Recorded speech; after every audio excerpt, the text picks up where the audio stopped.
Thanks, Rio. Good morning, everybody, and thank you for joining me. I'm Dan Batsie, and I want to talk a little bit about retention in the EMS Corps. I will make myself available to answer any questions you have at the end. I can hang out as long as you like. I would also add that if there are any questions or if you would benefit from this material, I'm happy to share it with you. This is my email address. It will be up again at the end of the talk, but I want you to be able to look at the research and some of the content. So if it's useful to you, by all means, just let me know. So I do a fair bit of speaking around the country, especially around EMS education. And I found that during a number of those talks, I've used this quote. I've said that 1 in 5 EMS program directors will leave this year. And by the way, that's true. I originally brought that up when speaking at Accredited a few years ago.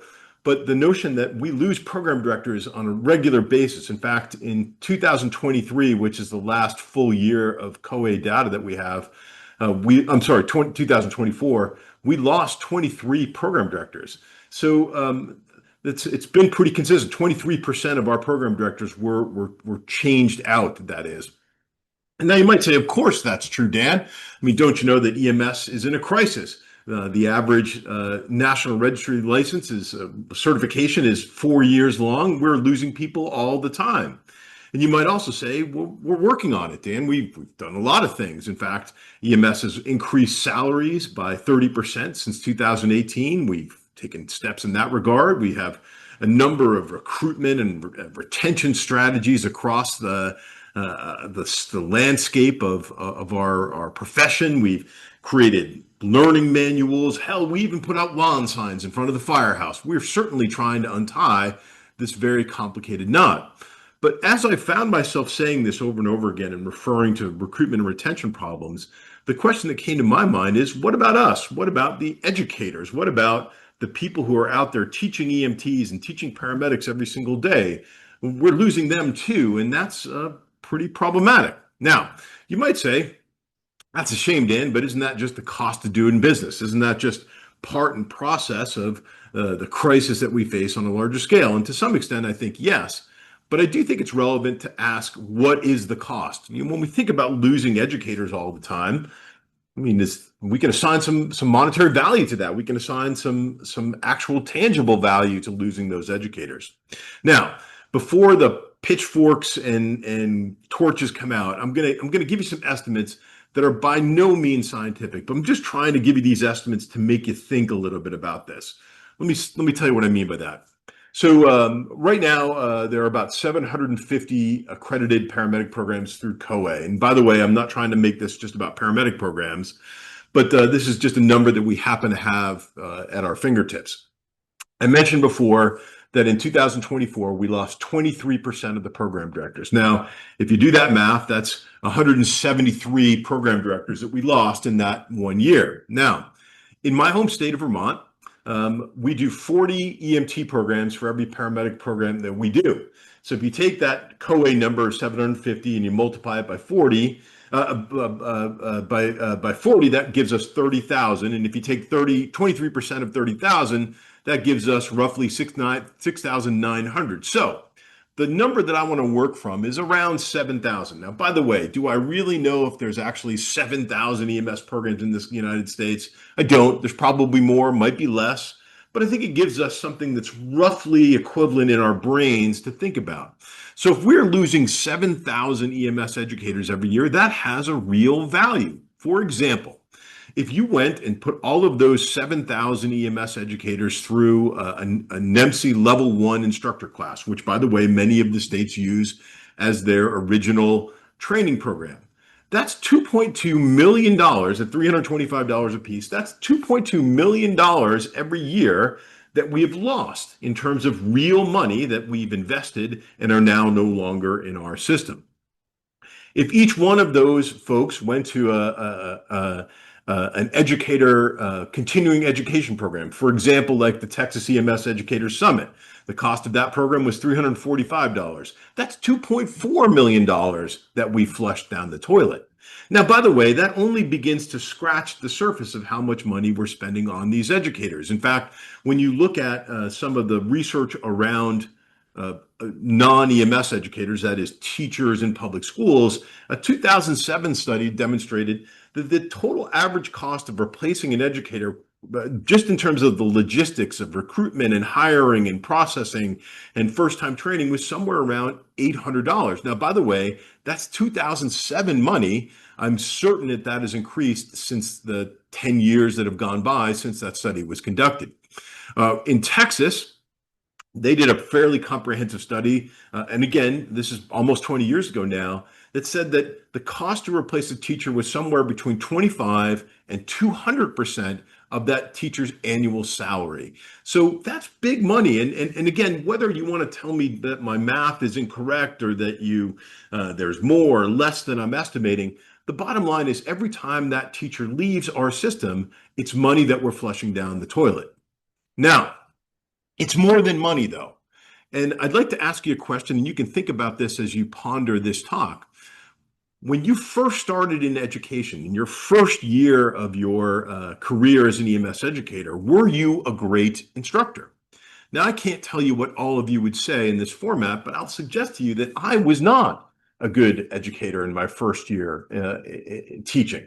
In fact, I was terrible. And the secret formula that I had to develop to become a better educator was experience, right? I needed to take my lumps. I needed to, navigate the act of working with students and finding challenges and navigating those challenges and all that. I went and got further education. I did some continuing education. I got my master's degree. And most importantly, I think I made a lot of connections. And those connections allowed me to pick up the phone and say, geez, I've never seen this problem before. Can you help me out? And all of those things contributed to some modicum of success that I had in terms of being a program director, in terms of being an educator. But if I were to leave tomorrow, they're going to put somebody in my seat that doesn't have any of those things. And that's going to come at a cost, right? So they're going to have to make those connections. They're going to have to find that experience. And that experience is going to be on the backs of students. That is, the way I got experience was making a lot of mistakes. And every time I made a mistake, my students suffered. We can show you this in real world research. This is 850,000 teachers in New York City. And what they demonstrated was students that faced the turnover, that is, lost their students, actually did worse. They did worse in both English language arts and math. And it was particularly strong in the places that needed those teachers the most. The lowest performing schools had the highest impact on effect.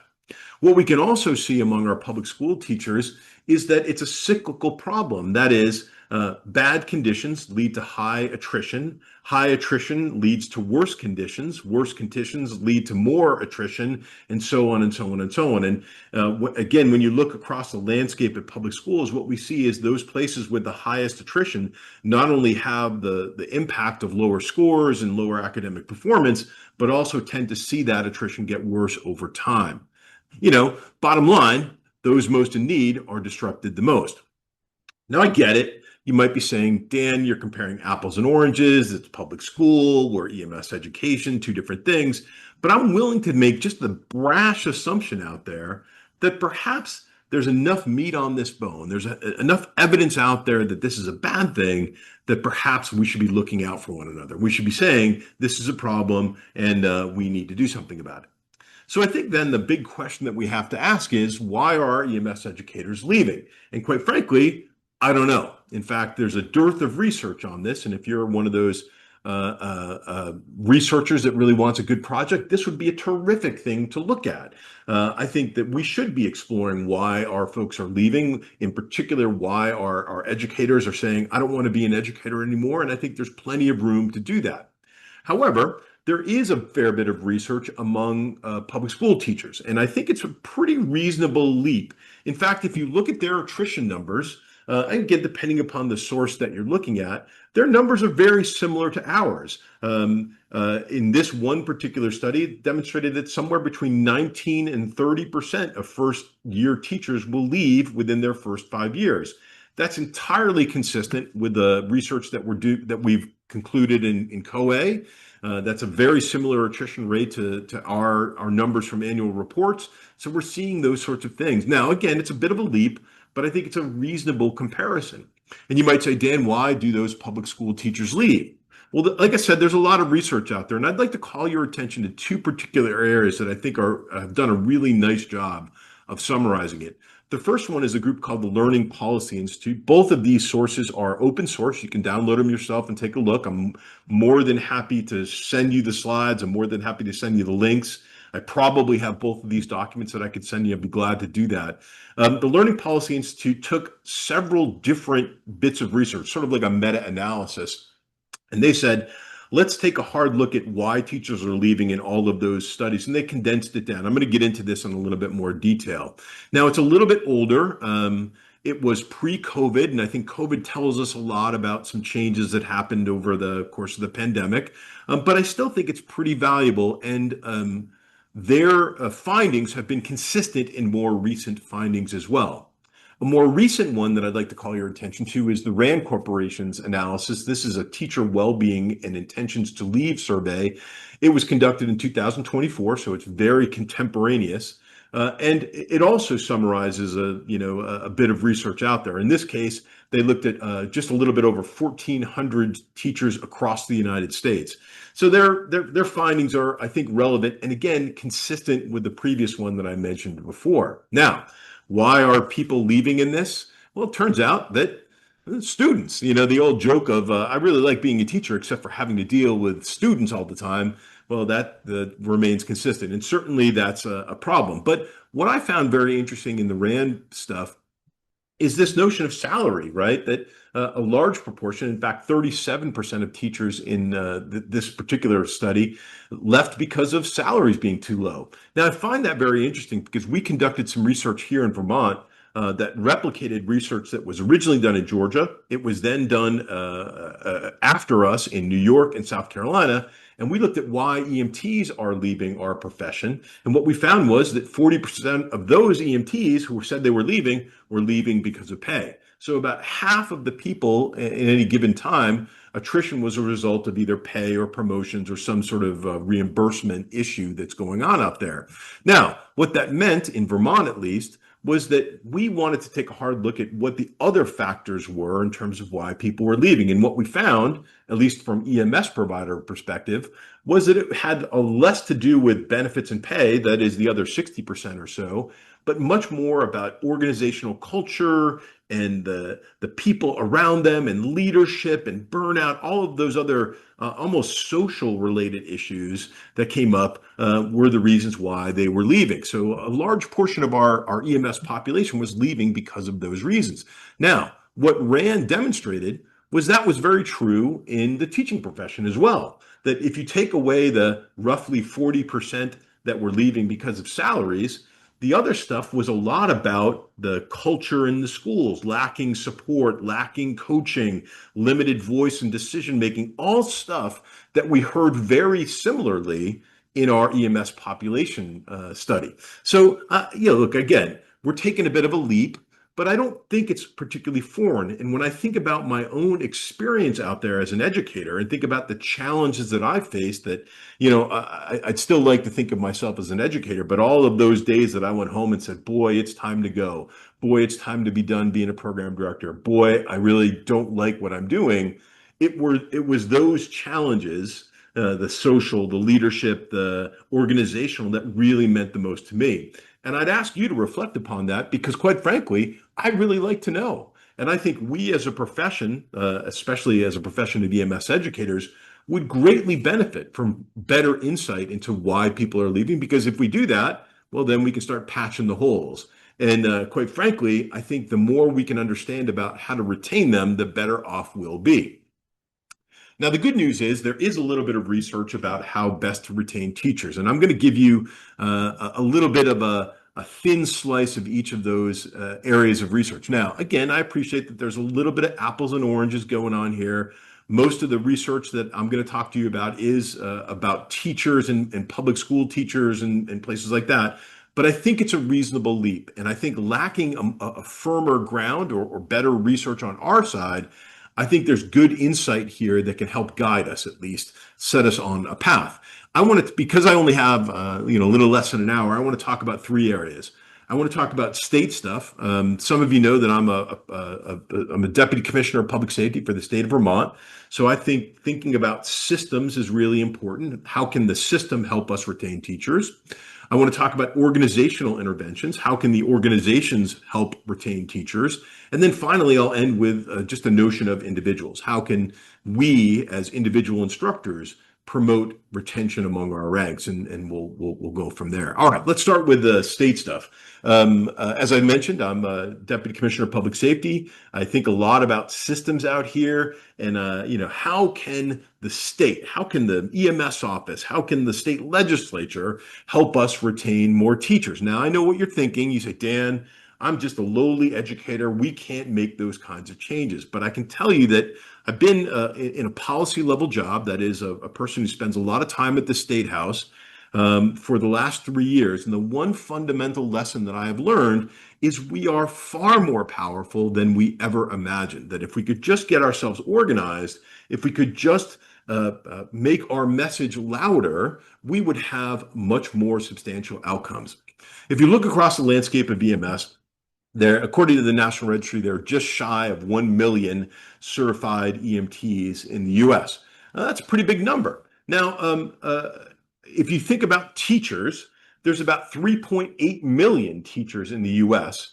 And the the NEA, the National Education Association, which is the largest stakeholder group of teachers in the United States, they recruit about 83% of all their members into their stakeholder group. That's a big proportion, 83%. We don't have a similar group like that, although NAEMSE certainly represents pretty well. But if you look at like NAEMT, the big stakeholder groups there, they hold only about 5% of our total population, only 5%. Now, I think that reflects some identity challenges we have within our own profession. Some of us look at ourselves as firefighters, some of us look at ourselves as other kinds of professionals, but that's a really small proportion compared to it. I'm really happy to say that NAEMSE, the National Association of EMS Educators, has about 3,000 members, which is actually a pretty big number when you think about how many EMS educators there are in the United States. That's a pretty big number. But the point is, if we could just harness that into a single voice, look what would happen. So, for example, if any EMT represented 83% of our population, we'd have a huge number. That would be 800,000 people. And by the way, if that ever happened, we'd be 4 times as big as the American Medical Association, 5 times as big as the Nurses Association, and several orders of magnitude larger than the respiratory therapists. We'd be comparatively a massive union, comparatively a massive stakeholder group that could help us get our accomplishments done. Now, I think we do pretty well managing our stakeholders and our representatives and the people around us, but largely what we've done is made them in sort of like just an awareness level. We need to engage them more tightly. And I think with some of these strategic issues that are facing us, we've got to go up to those state houses and say, we've got a problem here. And quite frankly, the effect that I have seen at the State House is there's nothing scarier than us when we come with a single voice. Not to mention the fact that we've got a pretty good story about EMS. We've got a very compelling argument that we are in crisis. Not only that, but we've seen legislatures across the country really want to be engaged. Maine EMS gave a whole bunch of money to the EMS system in Maine. Michigan gave a whole bunch of money to the system in Michigan. There's legislators out there who want to legislate their way out of this crisis. And I think it's time that we mobilize that. It's time that we leverage that intent to help us out. Now, the problem is, in too many places, that kind of intent has largely been peed away, right? That we haven't taken advantage of it. And I think that one can make an argument that our problems aren't going to be solved on Capitol Hill. They're probably not going to be solved at the state level. But I think what we need to be able to do is separate the tactical issues from the strategic issues. For example, legislators want to give us stuff. They want to write a check. They want to say, hey, look, here's some money, go away. And I think a lot of our stakeholders would say, great, I need a new power stretcher for my ambulance. And that's fine. But the problem is that's a one-time gift. And when we think about how the state legislators can help us, the state can, systems can help us. It's not about giving us a one-time gift. It really should be giving us the tools to keep us and sustain us and to build the structure that will be in a long-term vision. So when I think about what the state can do, I want to think about how they can help us fish for a lifetime, right? The notion of creating that long-term peace. Now, I don't have a perfect answer on this, but here's what I do know. In Vermont, we've done a little bit of work with the state legislature. They've given us a little bit of money.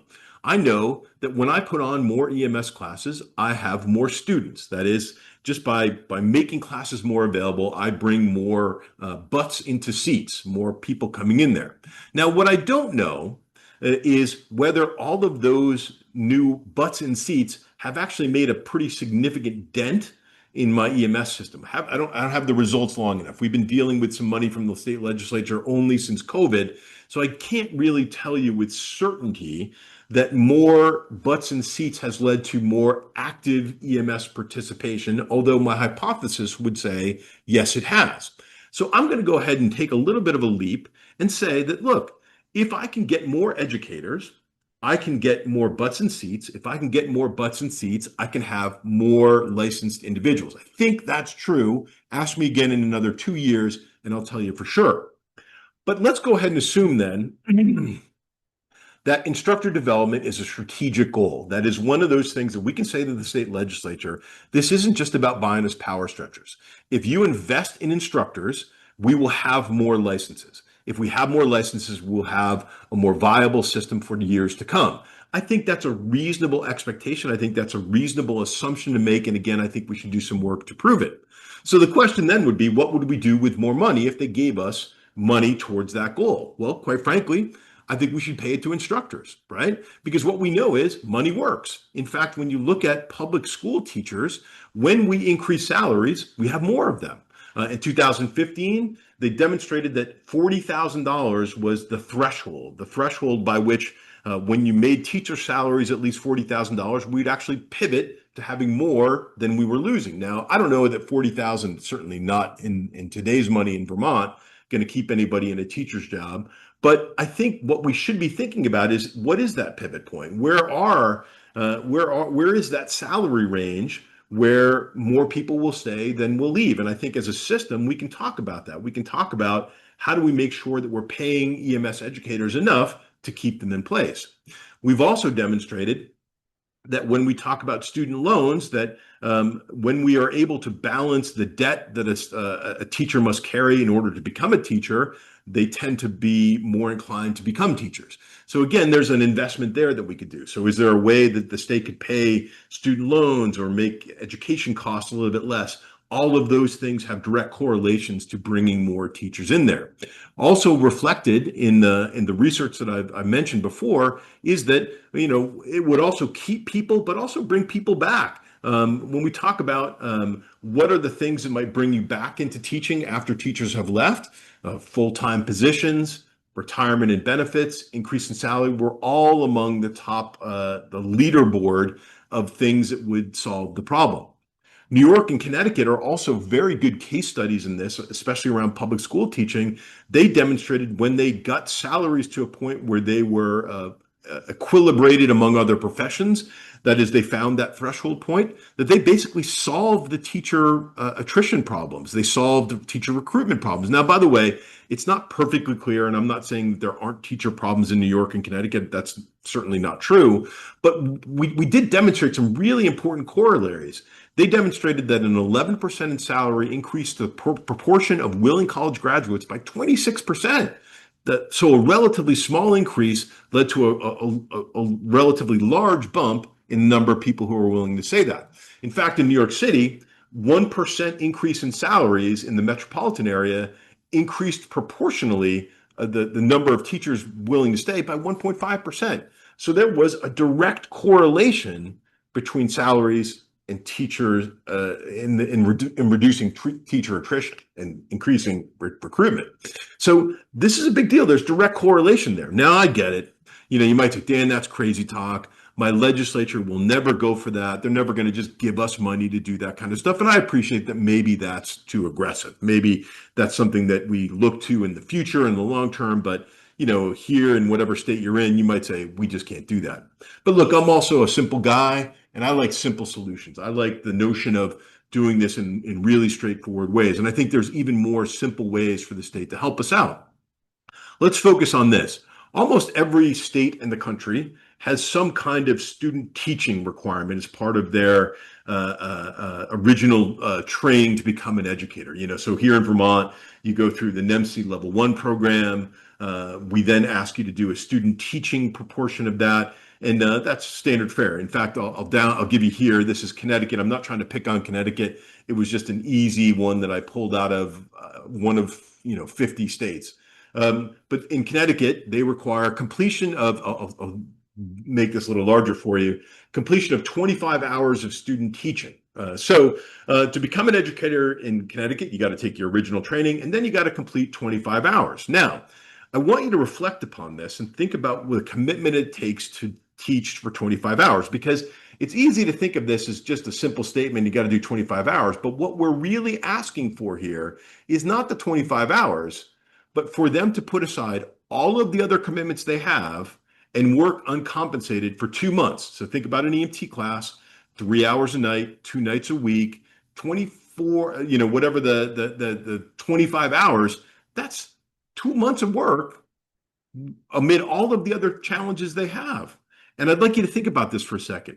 How many EMT instructors do you know that are full-time students? Almost none of them. They're all working paramedics, working EMTs. They're carrying a full load. How many of those have just one job, right? So remember that EMT, they're working, they're a relatively low paid person. They're carrying 2 jobs. They're going from one job and they're moonlighting somewhere else. And now we're saying to them, hey, by the way, you got to go to an EMT class 2 nights a week for 3 months, and you don't get paid for it. So my question is, when you think about that, how many qualified educators are we leaving behind?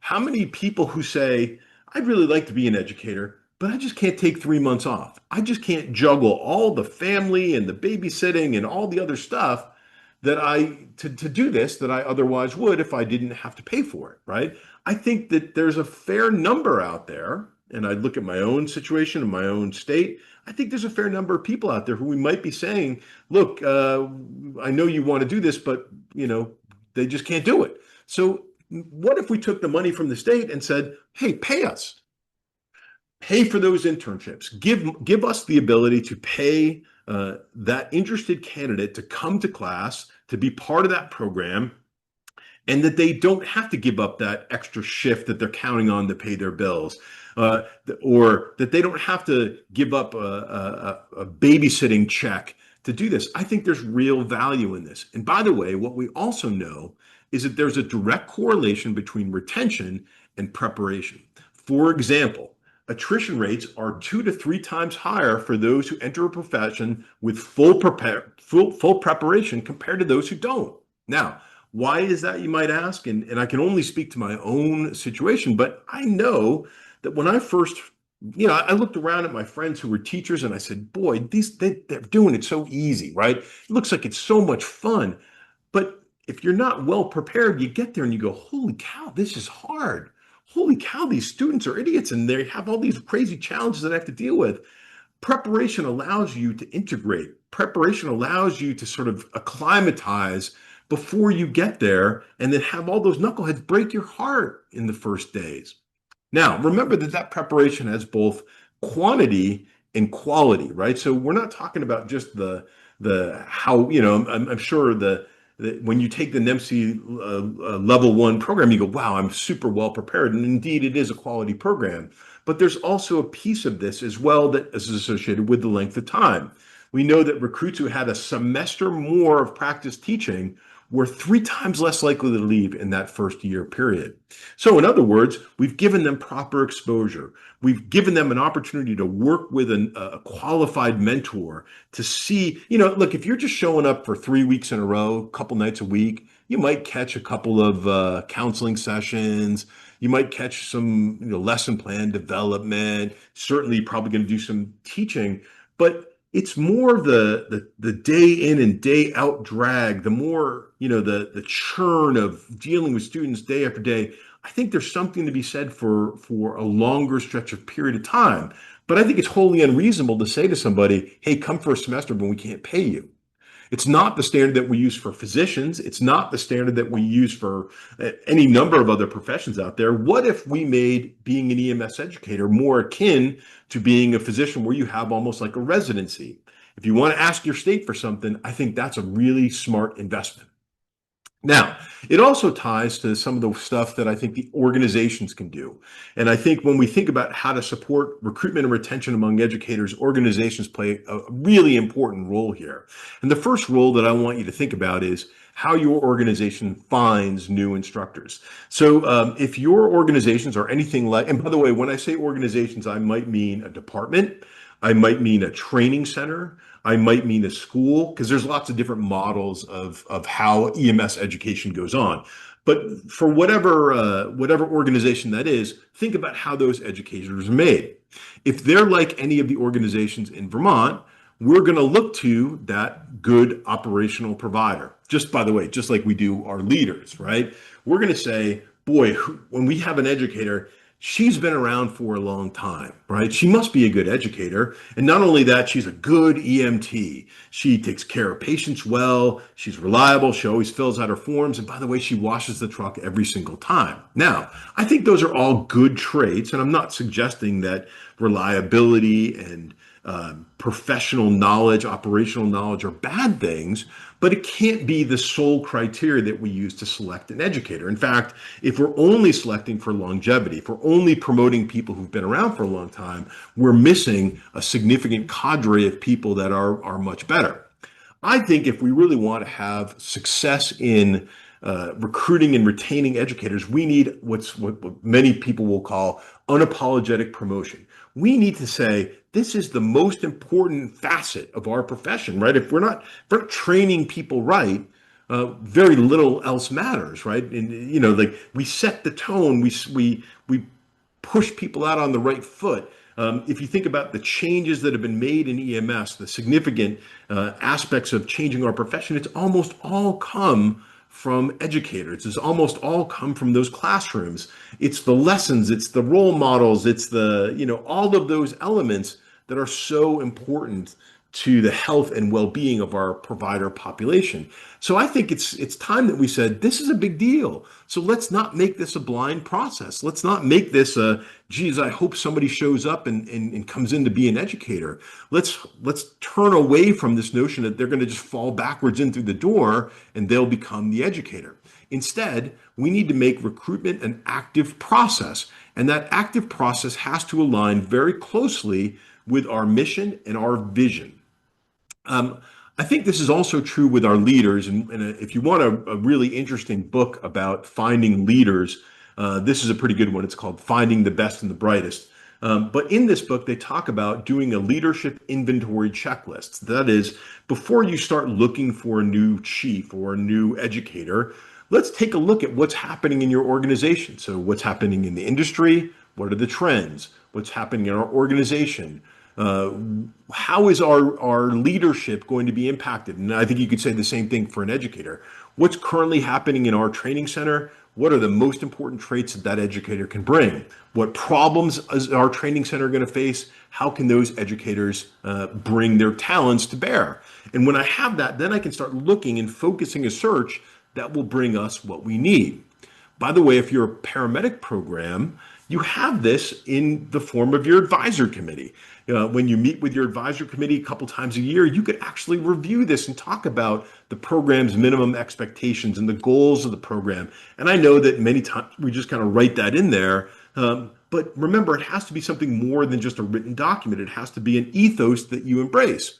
And the educators that you employ need to be an extension of that ethos. It needs to be an extension of the goals and the vision and the expectations that you have, so that then you can turn it around and say, boy, we want her, right? We want that person who demonstrates all of those capabilities and traits that reflect the vision and the goals and the expectation of our place.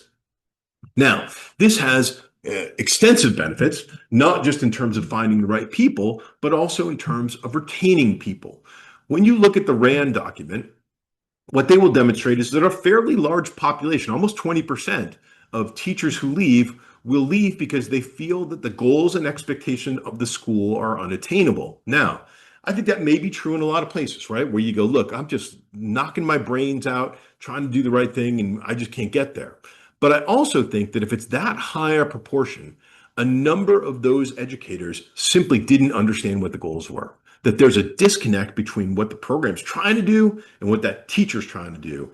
And I think when we bring those two together a little bit closer, when we merge them to be a little bit more understood, and align them a little bit closer, we'll lose less people because they'll have an accurate estimation. I also can say that when we think about how to recover teachers from dark places, and I'll talk about this a little bit more in a minute, but it's also very helpful that they understand what those goals are, right? Because when they're saying to themselves, or more importantly, when they're saying to others, geez, I just don't know why we're here. Let's remind them, right? Let's remind them why it was they became a teacher, why it was they decided to take this leap. Because if we're aligned in those goals and expectations, that can be a really important sort of cognitive behavioral strategy that helps them sort of get to a better place. Now, from an organizational standpoint, induction is also very important, right? How do we bring people along? How do we train people? How do we introduce them into the situation of teaching that makes it very reasonable that they want to stay? And again, this is a function of both quantity and quality, all right? So it's a function of time and exposure and mentoring and all that, but also the quality of the place. I hope that when your organization is bringing people in, that you've given them, the clear standards. And again, maybe you're using the NAEMSE program, but maybe you're using your own organizational class or a state class.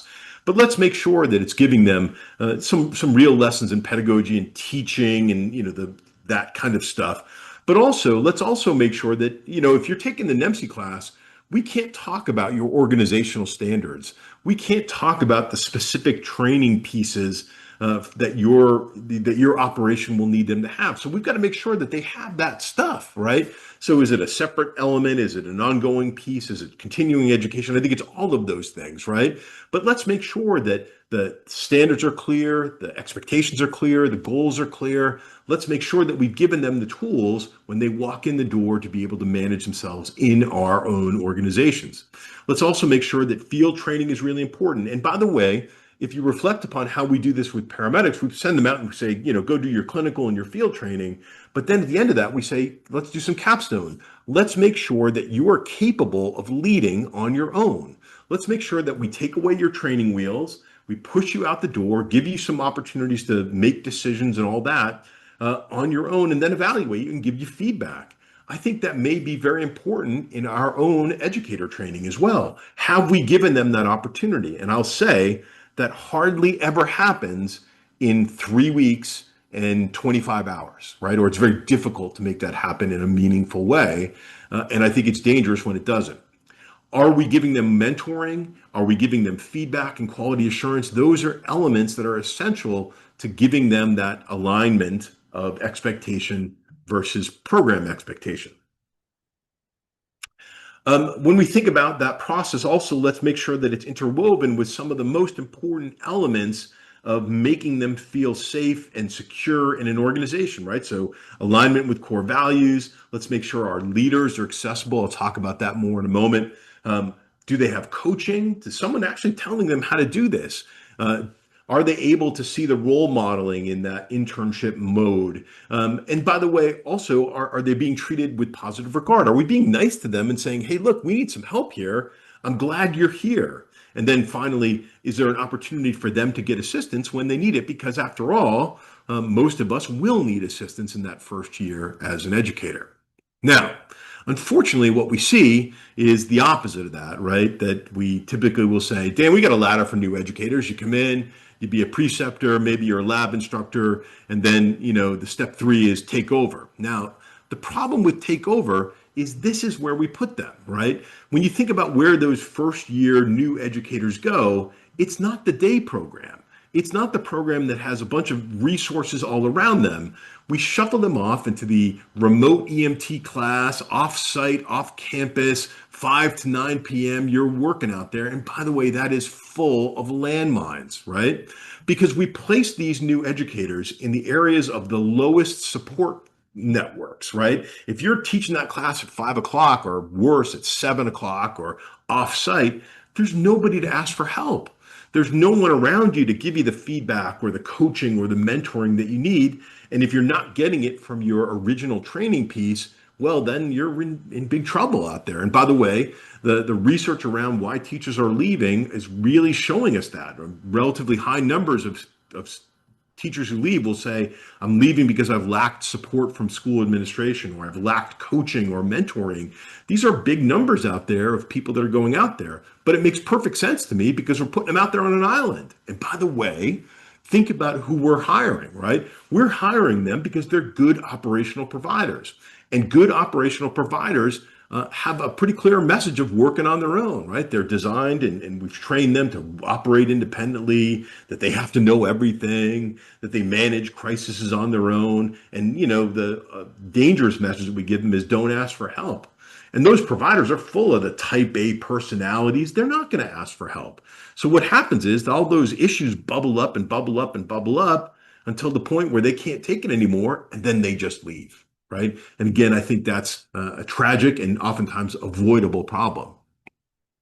But what about the teachers who are already here? What are they lacking? How do we keep them around, not just the first years, but the ones who've been around for a little while? Well, if we look about what's going on around them, it's a lot of the same kind of stuff. And I think it's more of a cumulative effect, but it's still pretty important, right? It's dissatisfaction with administration, autonomy issues, influence issues, workplace condition issues, not enough opportunities for leadership. All of those things are really important. And this is a different study, but I think a really telling one. They compared stayers, movers, and leavers. So a leaver is a person who left the profession. A mover was a person who went to a similar teacher job in a different school. And a stayer is a person, obviously, who stayed. If you look at areas like cooperative efforts, that is feeling like they were part of an organization that really was working together, and organizations that have recognition for good efforts, that they feel like they're recognized. Look at the difference between leavers and stayers. It's very and abundantly clear that the people who don't feel like they're on a cooperative situation, who don't feel like they're well recognized, it was like 10 times different in terms of their perception for those who left and those who stayed. So that means to me that these are really important numbers to be thinking about, really important elements out there. So if we want our teachers to stay, we got to give them support networks. And those support networks go beyond just the basic introductory stuff. Now, again, I'm not suggesting that orientation sessions aren't important. They certainly are. But we also have to think about how to keep that sort of cooperative and recognition elements on the forefront, on the front burner for those who are already here. So things like retreat and coaching and feedback are very important. Opportunities for novice teachers to observe expert teachers all were relevant and correlated to decreased attrition. Extra classroom assistance, reduced workloads for those people. Again, if you're brand new, you got to navigate this. It's the hardest time to be an educator. I remember being a brand new program director. Holy cow, it was really, really difficult. So that's the time when we need to say, hey, look, I'm going to give you a little bit of help out there. And most importantly, mentoring. I bring these points up, and certainly there's more to it, but these particular points, when you compare them in the teaching world, teachers who received these supports were twice as likely to stay as those who didn't. So from an organizational standpoint, this is the stuff: coaching, inclusion, observation, all of this stuff. These are the things that are really, really important. So I'll ask you, as you think about this, how much time in these areas is your organization dedicating to educators, right? And again, remember, if you are, you're going to get results. Now, in addition to those, I think leadership does make a really important difference. And I mentioned that earlier. There's a really nice work they did in California. It's called The Possible Dream. It's it's sort of a meta-analysis on retaining teachers in the California school system.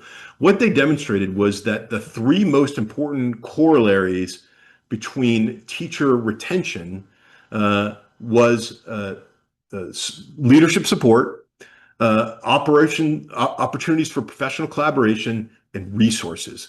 Those are the three things. And by the way, that's reflected in a lot of other resources out there. I've listed a number of them here. But again, what are really important? Good leaders and collaboration. That's it.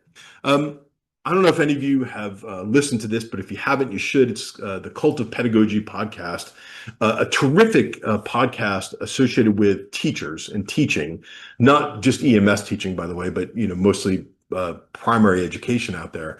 But one of their podcast episodes was called "Meeting the Core Human Needs of a Teacher," and it brought on a woman named Elena Aguilar, who wrote a terrific book called The Rise, The Art of Transformational Teaching.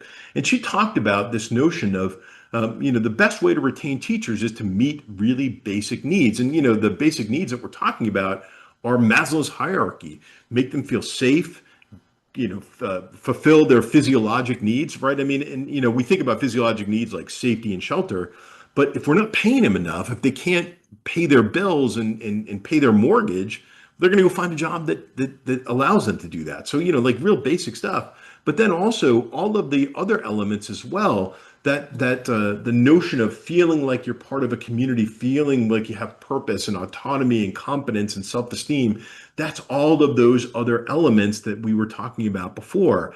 Do they feel recognized? Do they feel heard? Do they have decision-making capability within the organization? Do they have a representation of leadership? All of those things are essential. And when we meet them, people tend to stay. But again, reflect upon your experience as a new educator. Here you are working the 5 to 9 o'clock shift off-site. You're all by yourself. You're not real sure what you're doing. This isn't working out. It must be me, because after all, that's how I think about it as an operational provider.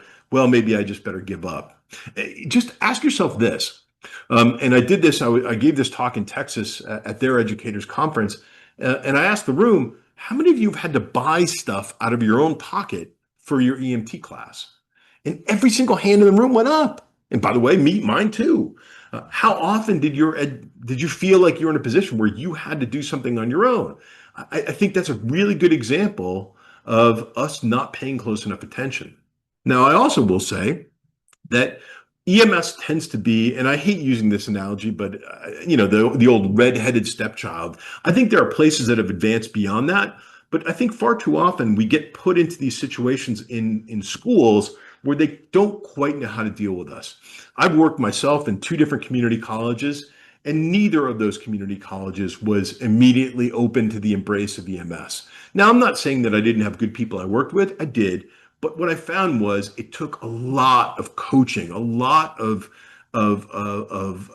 teaching them, that is the educational entity itself, just how and why our students were valuable. I mean, I banged my head against the wall talking about how our non-traditional students were important, and how, they're not going to get degrees like nursing students do, but still they pay the same tuition, how they need access and resources and all that kind of stuff. I can't tell you how many conversations I had with academic deans and college presidents just to make sure they counted EMS in the conversation, right? Because in many cases, we're the tiniest fish, right?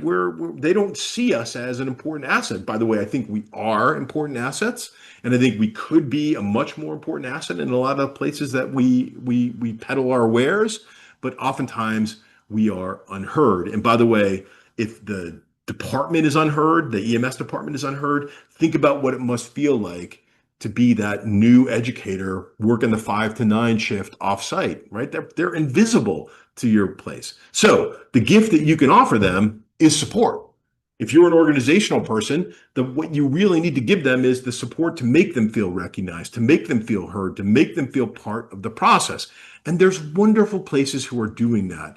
I had the good fortune to go down to a school in Alabama, in Opelika, Alabama, and met it's called Southern Union. I'm going to give them a shout out here because I think they did such a nice job. But Southern Union Community College we met the president. His name was Todd Shackett. He came in the door and said, EMS is the flagship of our community college. They're the leading program in our community college. And I'll tell you right now, you could have blown me over with a feather when he said that, because I've never heard a college president say that. But what I saw in that school was from the top down, from the president down, a staff that felt supported, that had good communication, and was clearly collaborating to the success of the students. And by the way, in reviewing their program, they did terrific. And by the way, I should shout out that Todd Shackett's the president, Stephen Simpson was the program director, also doing a wonderful job. And that same mindset was reflected at every single level of educator supervision. It was just collaborative support, recognition. It was all there, and they were doing a wonderful job. So it is possible, and it is there. We also can show you that when we talk about retaining educators, that leadership roles was important. And again, unfortunately, our ladder in EMS education tends to be very, very flat. That as you come in, you're either an educator or you're the program director, and that's it. But the more we can meld together leadership opportunities, the more we can make people feel heard and make them feel like they're part of decision-making processes. That also has a pretty good correlation to retention as well. Now, the final secret ingredient, and I need to wrap up here, but the final secret ingredient is really about the individual. What about me, Dan? What can I do as an individual instructor to help my colleagues out there? Now, last year at NAEMSE, I gave this presentation at the symposium talking about community, and I'll stand by that because I do believe that community plays a really important role here. So if we want more educators to stand by, one of the most important things that we can do is to give them a support network among ourselves that they feel comfortable and they feel a sense of belonging. And when we think about community, really what we're talking about is how do they find commonality? When you think about the success of building community, it's about the degree in which participants feel like they're part of that organization, they're part of the thing. So as an individual, what we need to be able to say to our new initiates, our new educators, our new people is, you fit in, you're part of us. Let me lend you a hand. And I'll ask that as you're an educator looking at this problem and thinking about it, especially those of you who've been around for a little while, let's take just a minute to help one another out. It's damn hard to be an educator these days. It's especially hard to be an educator when you're brand new. So if you want them to succeed, let's think about the state, let's think about the organizations, but it's really up to us. It's up to us to lend a helping hand. It's up to us to answer the phone, to give a little bit of mentoring, whether that's, formalized mentoring programs, but even just mentoring in the moment. Here, let me help you solve that problem. I can tell you that in my own career, that is what's made me successful. The people around me that have been willing to help out. And I think that's also true for all of us. So if you really want to ask the question, Dan, who's looking out for us? I'll ask you then, look to your left and look to your right. And, maybe you're looking in the Zoom gallery here today, but that's who's looking out for us. And that's going to be the recipe for success. I want to leave just a minute or two for questions, but this is my email address, and I'm more than happy to send you these materials, help you out. Please let me know if I can be of help. Rio, do we have questions, or are there questions? I don't see any questions yet here. Please feel free, anybody, if you have any questions, you can put them in the chat or in the Q&A. But I will also be sure to include Dan's email in the follow-up email as well.